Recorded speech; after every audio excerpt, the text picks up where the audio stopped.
योगेश, ये गुरुजी ऐसे नहीं मानेंगे। इन्हें जात से बाहर करना ही पड़ेगा। सेठ जी शांत रहिए, शांत। यही हम सब के लिए बेहतर होगा, वरना वो भीमराव फिर से एक नया मोर्चा खोल देगा और उसमें आप उलझ जाओगे। अरे हमारी लड़ाई किस बात की थी? यही ना कि वो भीमराव विद्यालय नहीं जाएगा। तो नहीं जा रहा ना, तो जीत तो हमारी हुई ना सेठ जी। बिल्कुल सही कह रहे हो भाई। अगर हम इसी तरह एक एक को जात बाहर करते रहेंगे तो हम तो अकेले ही रह जाएंगे। हमारा भीमराव आज जीत गया। अच्छा छोड़, ये बता कि खाना कैसा बना है? मैंने पहली बार बनाया है। झूठ नहीं बोलूंगा, बना तो बहुत खराब है, लेकिन दोस्ती का स्वाद जरूर है। इसलिए इससे अच्छा खाना इस तारीख में तो कभी बन ही नहीं सकता। ठीक है, अब खाओ। ये ले, ठेचा ले।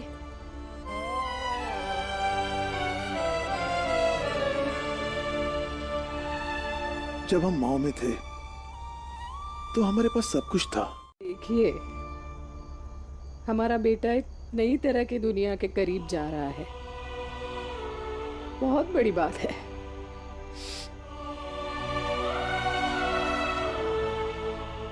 भीमा भाई, भीम की पढ़ाई के साथ साथ ध्रुव के रोजगार का भी कुछ देखना पड़ेगा। हाँ, करना तो पड़ेगा ही। जिम्मेदारियों से कंधे मजबूत हो जाते हैं और पिता के मजबूत कंधे बच्चों के लिए अक्सर प्रेरक होते हैं।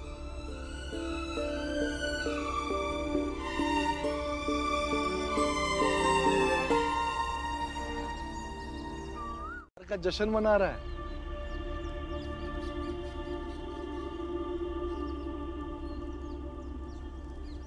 सेठ जी, आप हमेशा जीत और हार की बातें सोचते हैं क्या? चल ठीक है, नहीं सोचता। देखो भीमराव, ये जो तू हक और न्याय का झंडा लेके घूम रहा है ना, ये मत कर। इससे क्या है ना कि गांव का माहौल खराब हो रहा है। हाँ, अगर इसके बदले में तू चाहे तो मैं तुझे कुछ पैसे दे सकता हूँ। दूं क्या? अरे वाह, मुझे अकेले देखने लगे तो सदा देने लगे। लेकिन मेरी आत्मा मेरी तरह जिंदा है। जब मैं कुछ सही काम करता हूँ तो वो खुश होती है, और कुछ गलत करता हूँ तो वो दुखी होती है। और ऐसे में अकेले अकेले लड्डू खा रहा हूँ, मैं अपनी आत्मा को दुखी भी तो नहीं कर सकता ना। तेरी भलाई के लिए तुझे समझा रहा था, नहीं समझ रहा? मत समझ।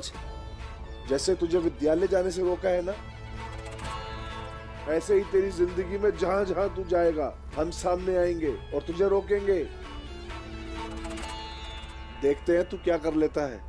सेठ जी, लड्डू तो खाते जाइए, लीजिए। हाँ?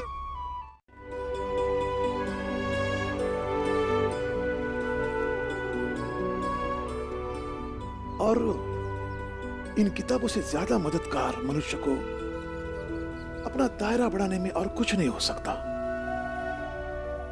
समझ आया?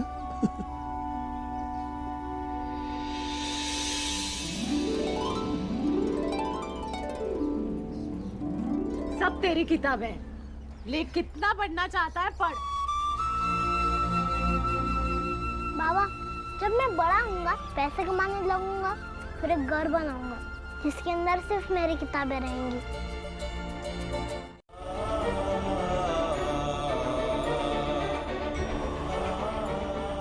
लेकिन मैं इसी जूते चप्पल को सिलने का काम करूंगा, क्योंकि लोगों ने मेरा अंतिम संस्कार कर दिया है। और ये नया प्राणी अब ध्रुव सकपाल है, जो अपनी मर्जी से जिएगा, उनके बनाए नियम की धज्जियां उड़ाते हुए। लेकिन ये सब काम मैं यहाँ रहकर नहीं करूंगा, बल्कि अपनी झोपड़ी को आपके घर से कहीं दूर ले जाके लगाऊंगा। अंग्रेजी अफसर ने ले जाना है तो ले जाओ, ऐसे झूठ मूठ का काका काकी दीदी भैया ऐसा नाटक मत करो।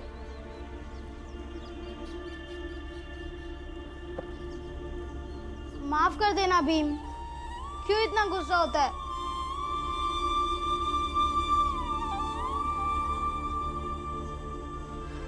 माफ भी कर देना दोस्त।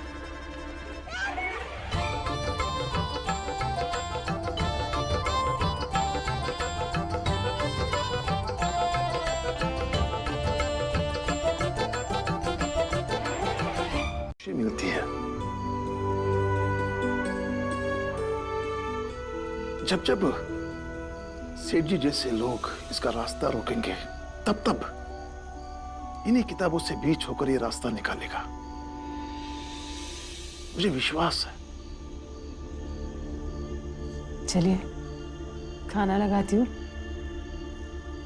तब तक सोने दीजिए इसे।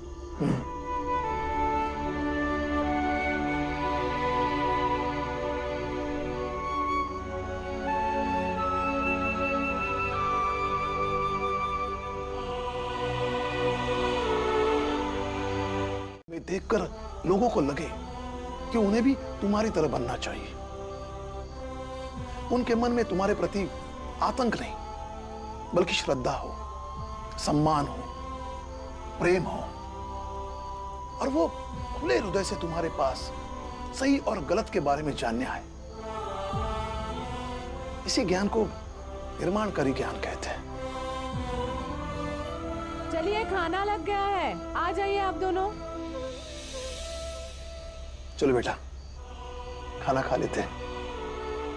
खाली पेट सोना भी अच्छी बात नहीं है। तू शर्म नहीं आती? तू तो एकदम फालतू की बातें मत करो। और वैसे भी तुम लोगों के लिए तो मैं मर चुका हूँ, और अब सिर्फ भूत हूँ, तो भूतों को कैसी शर्म? हाँ, अब मैं बाजा बजाऊं, जूता सिलूं या किसी का खून पीऊं, तुमसे मतलब नहीं ना? चुपचाप जाके अपनी चाय की दुकान खोलो। तुझसे तो बात ही करना बेकार है। सेठ जी का तो तकदीर ही खराब हो गया है। अरे फिर जाओ ना। भीमराव, भीमराव, क्या हुआ गुरुजी, बताइए तो। कल जो दूसरे गांव के विद्यालय में मैंने पढ़ाई के लिए अर्जी दी थी ना, आज वहां से संदेश आया है। मैं वहां पढ़ा सकता हूँ। वो मेरी दुकान का आज पहला दिन है। मैं भीमराव जितना पढ़ने में तेज तो नहीं हूँ कि पढ़ाई में नाम कमाकर आपको गुरु दक्षिणा दे पाऊंगा, लेकिन शिष्य तो हूँ ही ना गुरुजी, और श्रद्धा भी दिल में उतरी ही है। दीजिए ना चप्पल, मैं अभी चमका देता हूँ। गुरुजी दे दीजिए। हाँ गुरुजी, दे दीजिए।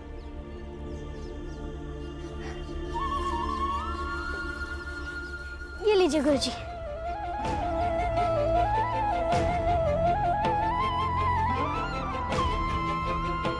ये बता रहा था ध्रुव कि भले ही मैं अम्बेडकर गुरुजी के बात से पढ़ नहीं पाया, लेकिन उनकी सिखाई हुई बातों का सहारा लेकर मैं जीवन जीऊंगा।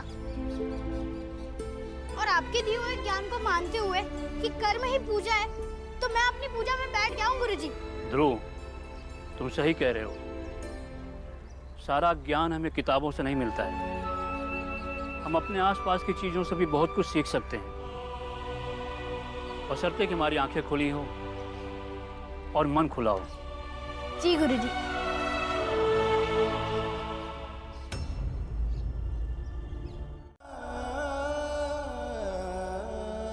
ये लो ध्रुव, काम से जब भी समय मिले बीच बीच में पढ़ते रहना। ये तुम्हारे काम के बदले में मेरी तरफ से है।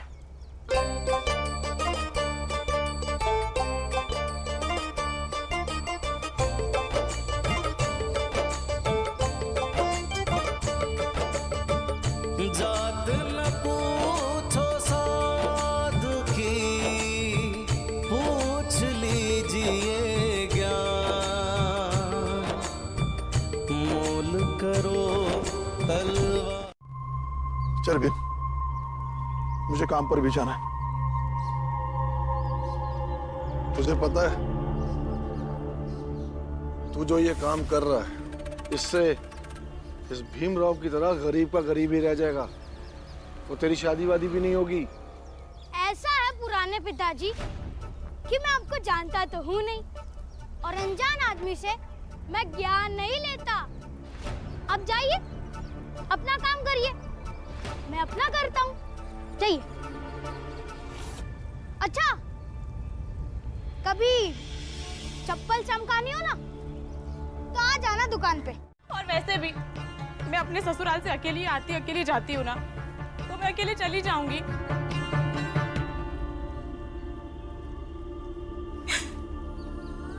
मेरा बच्चा बहुत बीमार है आई। निरंजन काका बता रहे थे ना, 2 दिन से उसे इतनी खांसी और इतना बुखार है। मुझे उसके पास जाना है आई। मैं जाती हूँ। अरे गंगा दीदी, उनकी दवा हो रही होगी और वैसे भी जीजा जी की लड़ाई आपसे हुई है, बच्चों से नहीं। उनकी देखभाल कर रहे होंगे, आप मत जाइए। मैं भी तो माँ हूँ ना, मुझे अपने बच्चे के पास जाना है।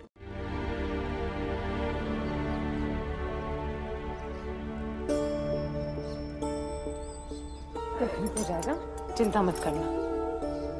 आप भी अपना ध्यान रखना। हाँ, जा जा जल्दी जा जा।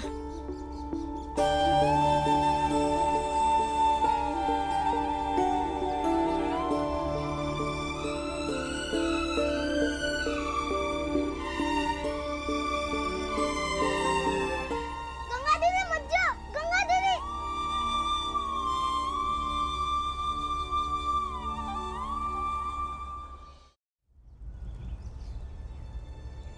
आई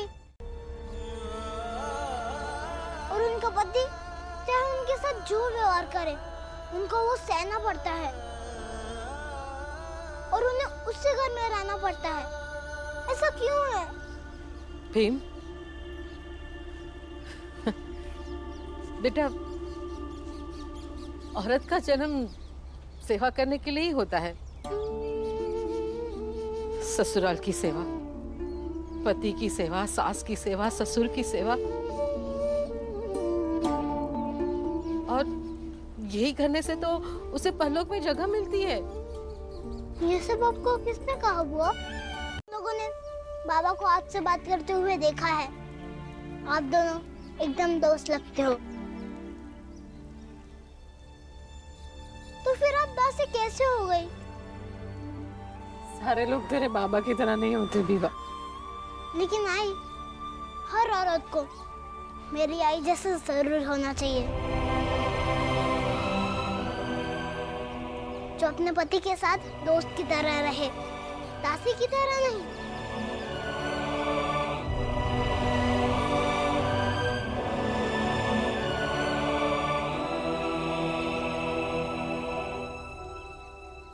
जाकर बोल दिया मैंने।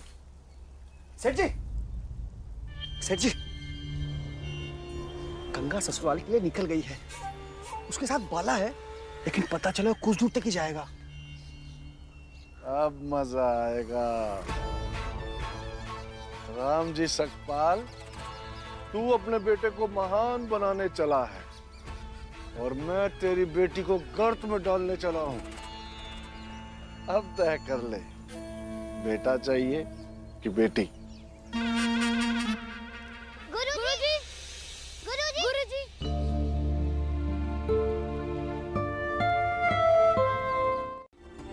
आप रख लीजिए। कभी भी कहाँ भीम के दाखिले के लिए पैसे की जरूरत हो तो काम आएंगे। देखो बेटा, तुम लोग क्या चाहती हो कि तुम्हारा भाई पैसों के बल पर ऊंचाई पे पहुंचे या अपनी प्रतिभा और पुरुषार्थ के बल पे? बोलो। लड़ने दो उसे, वो जीतेगा तो बहुतों को खड़ा होने के लिए जमीन मिलेगी, समझ गई? और वो जरूर जीतेगा क्योंकि उसके पास आप जैसी बहनों की दुआएं जो हैं। अच्छा ठीक है, अब तुम लोग घर जाओ, ठीक है? प्रणाम गुरुजी। खुश रहो, खुश रहो। The more your fight will be substantial to stand with the world, which will accept English. समझ में आया मैंने क्या कहा? जी नहीं, बिल्कुल नहीं। यही तो बात है। दुश्मन की भाषा अगर समझ में नहीं आई तो आप लोग उससे लड़ोगे कैसे? लड़ाई सिर्फ तीर और तलवार की नहीं होती, लड़ाई विचारों से भी होती है, और विचारों को एक दूसरे तक पहुंचाना भाषा माध्यम है। इसलिए मैं अपने भीम को दोनों के काबिल बनाना चाहता हूं। हाल है जो अज्ञानता, अशिक्षा और पिछड़ेपन के अंधेरे से जला है, और समाज के वो ठेकेदार जो अभी तक इस अंधेरे का फायदा उठाते चले आए हैं, उस मशाल को बुझा देना चाहते हैं। जबकि दूसरी तरफ जिनकी जिंदगी अभी तक अंधेरे में गुजरी है, इस मशाल की तरफ बहुत ही आशा भरी नजरों से देख रहे हैं। बस बस बस गुरुजी, मैं महान नहीं हूं, ना ही मेरा हृदय वैसा है, पर अब आपकी बातें सुनकर मेरे मन में भी उत्सुकता जाग उठी है कि आखिर भीमराव में ऐसा है क्या। कल लेकर आइए उसे, मैं भी देखता हूं यह भीमराव है कौन। और गांव वाले तुम्हें झगड़ा लो और गलत मानकर तुमसे नफरत करें। लेकिन ये रोज ऐसे करेगा तो मैं कब तक बर्दाश्त करूंगा भीम? अरे ध्रुव, शांत हो जाओ, और इसका समाधान हिंसा से नहीं, बुद्धि से ढूंढो ध्रुव। बुद्धि से बलवान कोई नहीं है। अरे यार भीम, पढ़ने लिखने में टपा था मैं, पता नहीं बुद्धि कितनी होगी। मुझे बस एक ही चीज समझ आती है कि जब जो मन में आए बस कर दो। अरे ध्रुव, शांत हो जाओ, अपना गुस्सा शांत करो और अंदर जाओ। अरे जाओ ना, अरे जाओ जाओ।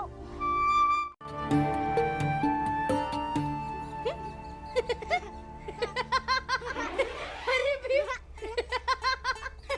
ये तो जादू हो गया।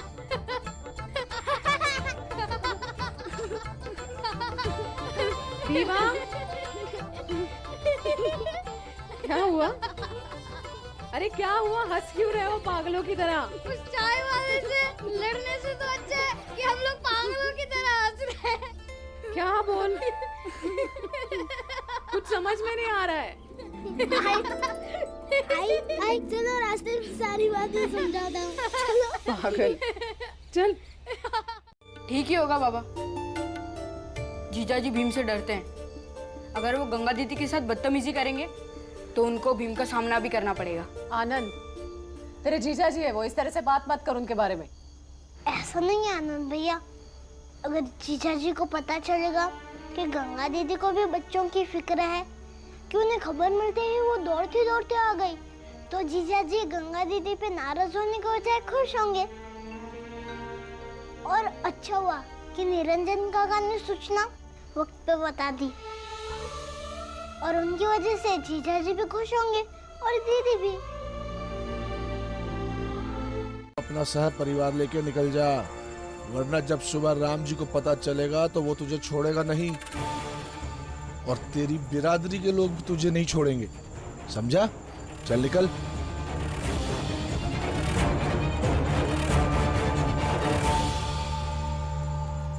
अब गांव छोड़ने के अलावा और कोई चारा भी नहीं है सेठ जी। लेकिन एक बात अच्छी तरह समझ में आ गई है, जब भी भीम पढ़ने की बात करता है आप सब लोग मिलकर उसे रोकते हैं। क्यों? क्योंकि आप सब लोगों को डर लगता है। अगर हम सब लोग पढ़ लिख लेंगे तो आप लोगों से ऐसे बेवकूफ बनना छोड़ दें। अभी सोना है ना? हाँ। गुरुजी, कल सुबह आकर भीम को लेकर जाइए। कल सुबह तैयार रहना, ठीक है? गुरुजी, शुक्रिया। तैयार रहना।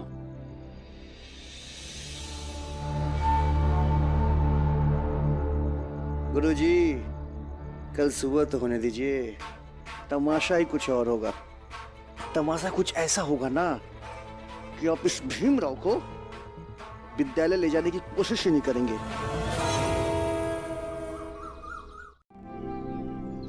भीमा भाई, मैं आता हूँ। गुरुजी, तू चिंता मत कर, हम लोग हैं ना यहाँ पे। तेरे स्कूल जाना जरूरी है, आज तेरे स्कूल का पहला दिन है ना। चल, अपना ध्यान रख।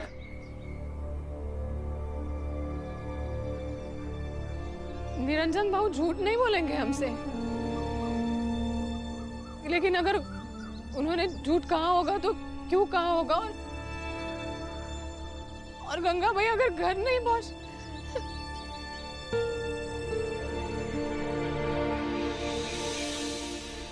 मैंने गांव से दूर भेज दिया है। मेरी बेटी कहाँ है बताओ, बताओ। पीछे पीछे जाके, वरना बेटी की लाश भी नहीं मिलेगी। पीछे पीछे हट, पीछे।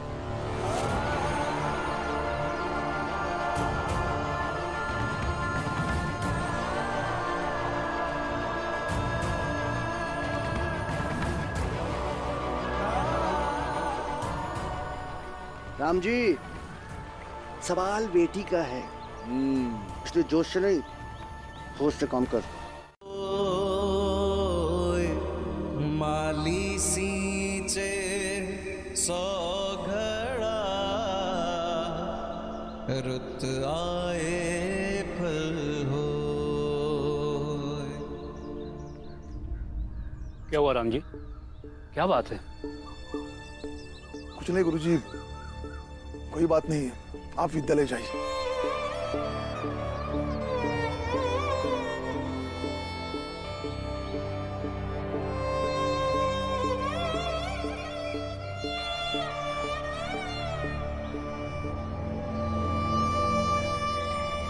नहीं तो कहा था तुम्हें स्कूल जाने को, फिर अचानक से क्या हो गया? इस घर में हर रोज नया नाटक होता है।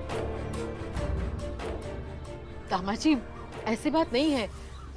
भैया गए हैं ना गंगा को ढूंढने, तो कुछ तो ऐसा हुआ होगा कि वो डर गए होंगे और कुछ सोचकर ही उन्होंने कहा होगा ना भीम को कि घर जा और सब लोग घर में रहो। कुछ और बात लग रही है मुझे। तुम सब लोग घर पे ही रुको, मैं आती हूँ। कोई घर से बाहर नहीं जाएगा। अब भाभी आई।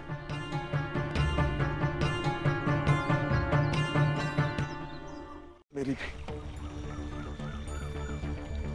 उसकी पढ़ाई के बिना मैं और वो दोनों निष्प्राण हो जाएंगे। देखिए, आप लोग ऐसा मत कीजिए। हम ऐसा ही करेंगे। सुबह तक का वक्त है तेरे पास, सोच ले। और भीमराव को मत बताना, वरना वो मुंह उठा के आ जाएगा सवाल जवाब करने।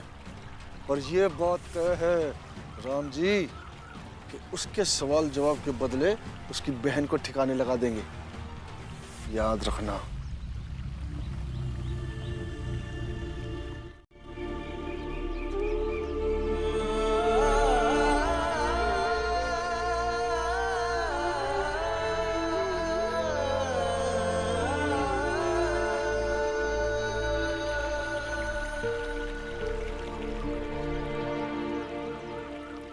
क्या हुआ? कुछ नहीं। कुछ नहीं मतलब? आप निरंजन भाई से मिलने जाने वाले थे ना, तो ये यहाँ क्या कर रहे हैं? कुछ नहीं। देखिए, कुछ बात तो जरूर है, अब बता दीजिए क्या हुआ है। अगर कुछ बात नहीं होती तो ये लोग यहाँ क्या कर रहे होते? अपनी बेटी से पीछा छुड़ाने के लिए झूठ बोलकर उसे ससुराल भेज दिया। और बेटी है कि यहां से निकली तो सही, लेकिन ससुराल नहीं पहुंची। क्यों? क्योंकि उसे ससुराल जाना ही नहीं था और मां ने जबरदस्ती उसे ससुराल भेज दिया, इसीलिए कहीं और भाग गई।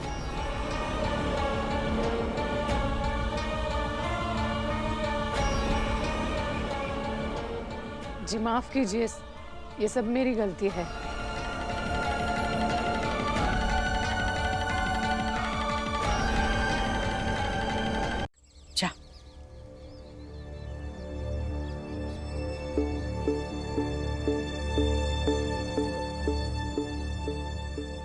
भाभी, क्या बात है? निरंजन से झूठ बोलने के लिए तू नहीं कह सकती है, वो मुझे पता है। सच क्या है वो बता। दीदी कुछ मत पूछिए अभी। क्योंकि मैं आपको कुछ नहीं बता पाऊंगी। बस इतना समझ लीजिए कि गंगा और बीवा दोनों के लिए मुसीबत है। था उसे टूटना पड़ेगा, झुकना पड़ेगा और जरूरत पड़ी तो मिटना भी पड़ेगा। अब अगर इंतजार है ना तो कल सुबह का तेरा बाप तुझे ढूंढने की भरपूर कोशिश करेगा, लेकिन तुझे ढूंढ नहीं पाएगा। और मजबूरी में गांव वालों के सामने वही कहेगा जो हमने उसे कहा है। तू तो बस दुआ कर कि तेरा बाप हमारे कहे अनुसार चले, वरना हमें तुम्हें बेचना पड़ेगा।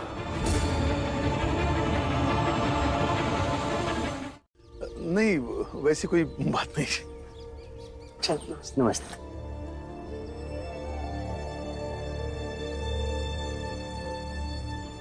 मेरे पास एक ही उपाय है। मैं किस तरह गंगाबाई और निरंजन को ढूंढ लूं, मगर कैसे ढूंढूं? लंबा मार्ग दूरी घर, लंबा मार्ग दूरी घर, बिकटपन। अब क्या करेंगे?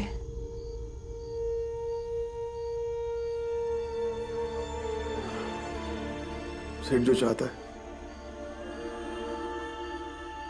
पूरे गांव के सामने कह दूंगा, और क्या। बेटी तो बच जाएगी, बेटे का क्या करना है बाद में देखेंगे।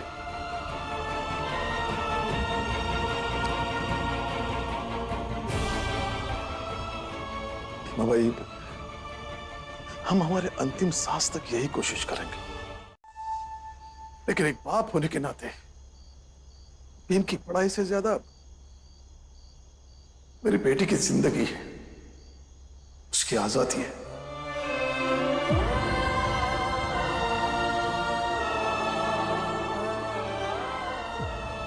हम ये जगह छोड़कर कहीं और चले जाते हैं। सातारा से आगे भी तो दुनिया है, और अगर अकेले ही लड़कर जीना है तो जहाँ रहे कहीं और रहे, क्या फर्क पड़ता है? कहाँ जाएंगे भीमा भाई? जहां भी जाएंगे लड़ाई चलती रहेगी।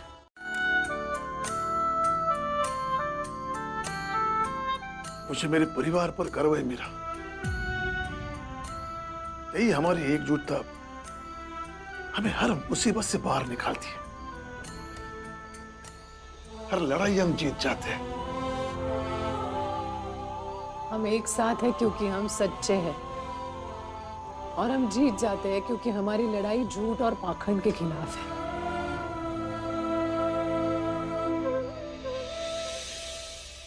आजा, अब बता क्या हुआ? ध्रुव, मेरा शक सही गया। मुझे तो अब भरोसा हो गया है, वही होगी। हाँ, जब माँ का मन कह रहा है तो सच ही है। हाँ तो ठीक है, अगर आपकी बेटी आ जाए तो उसको अच्छे से ससुराल समझा बुझा कर भेजिएगा।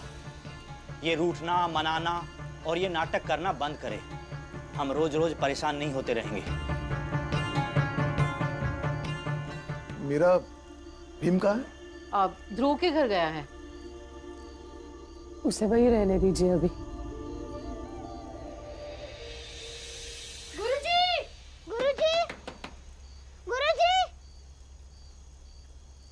दीदी की फिक्र है, तभी तो रोक रहा हूँ ना।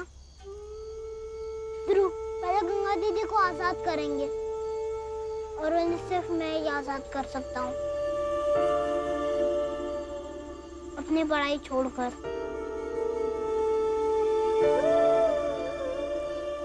मैं तो छोड़ दूंगा अपनी पढ़ाई।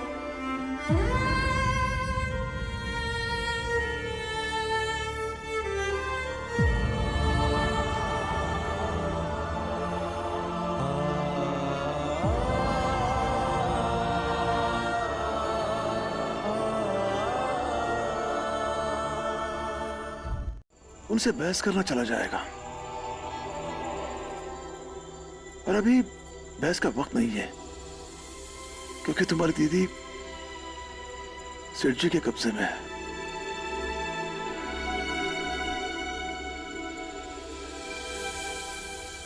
हाँ तो फिर सेठ जी जैसा कहेंगे वैसा ही करना। जब गंगा दीदी घर वापस लौट कर आ जाएंगी, मैं उन्हीं सेठ जी से कहूँगा मुझे विद्यालय में पढ़ने की जरूरत नहीं है, मेरे बाबा ने घर में विद्यालय खोल दिया है।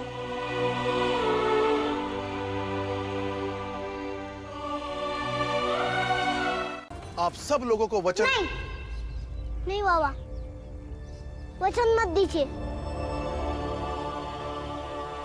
वचन देने से पहले वहां देखिए।